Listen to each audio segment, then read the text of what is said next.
Hello and welcome to the OXM report. My name is Matt Lees from Official Xbox Magazine, and this week we've been looking at Resident Evil's first ever foray into full-on third-person shooters. Okay, so Resident Evil Raccoon City, or Operation Raccoon City, it's kind of a spin-off, isn't it? A little bit, yes. I mean, obviously it doesn't have a 6 on the end of it, right? I mean, it's a totally different thing, yeah.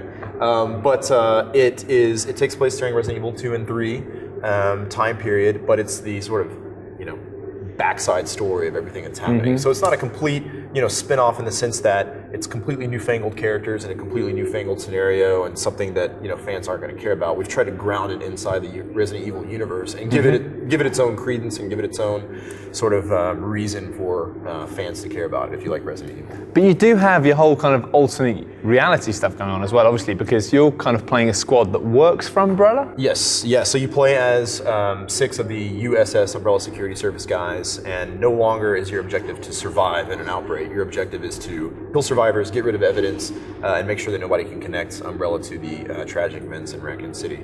So you can do things like kill Leon Kennedy.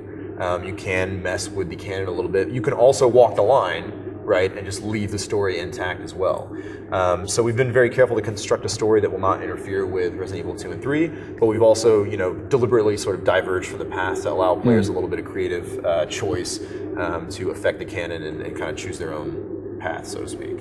And it seems like this does really serve a function, the fact that there were a lot of people who really kind of, they get Resi 5, they get Resi 4, and they're just like, I want something more action. Do you think this hopefully might pave the way for allowing Resi 6 to maybe just take a step back from that again and just do something survival horror without having to pander to these people? Well, I don't know. I've never heard of anything called Resident Evil 6, so I have no idea what you're talking about. But, an inevitable mystery sequel.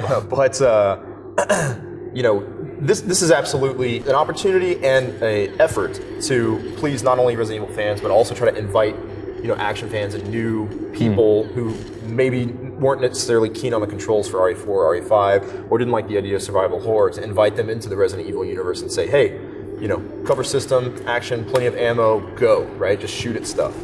So we're hoping that we'll get a lot of crossover of, new fans to the Resident Evil series, as well as those sort of hybrid fans who really love Resident Evil, but wanted a proper TPS action game out of it. I mean, at the end of the day, if you don't enjoy putting bullets and stuff, then you're in the wrong business. Yeah. But I mean, one of the major things is, of course, 4-player co-op is a big thing. I mean, it really worked, Dead Island, bit ropey, but 4-player co-op killing zombies kind of works. But there is a problem, obviously, you guys must have been aware of. Obviously, with Resident Evil 5, the co-op, online co-op or split screen, really great game.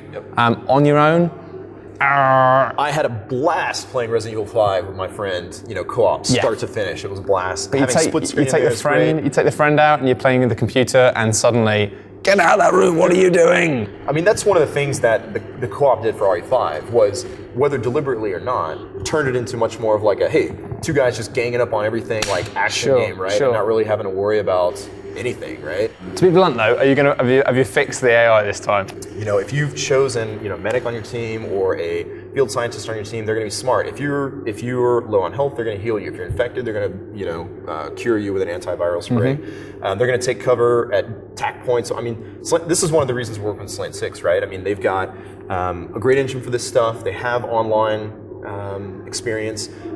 They, making SOCOM and stuff, all this stuff with their nav mesh, their tack points, the cover system, etc. They have experience doing this stuff, right? So we're trying to make AI that will stay out of your way, that will behave intelligently, but not, a group of AI that you have to micromanage and say, go over here and do this and do that, because we really want you to stay forward on the core of the gameplay, which is, like I said, put bullets and stuff. Full-on action ROM. Yeah, and I mean, looking at it, it's quite cool. You guys got a lot of stuff. Obviously, you've got an XP system where you can unlock new weapons. You've got kind of like Call of Duty style perks almost you can choose, and equipment. The core player package and the TPS, cover system, weapon system, perks and things that you brought up. Yeah, I mean, our objective here is not to reinvent the TPS. Sure. Well, for fans, there's a lot of cool stuff in there. There's a lot of little nods to previous games. For anyone who's not really played Resident Evil games before, might fancy shooting some zombies, what's your 10-second pitch? 10-second pitch is typical TPS is you got Team A, Team B firing at each other, right? In the Resident Evil universe, you got Team A, Team B, and then you've got zombies, lickers, hunters, tyrants messing up the mix with our 3-corner conflict system. So you're going to get interesting types of multiplayer modes. You get an interesting type of multiplayer rules and scoring. So if you're just sick of the same tired, you with a gun, me with a gun, shooting each other, and you want something that's a little fresh and interesting, look to Raccon City.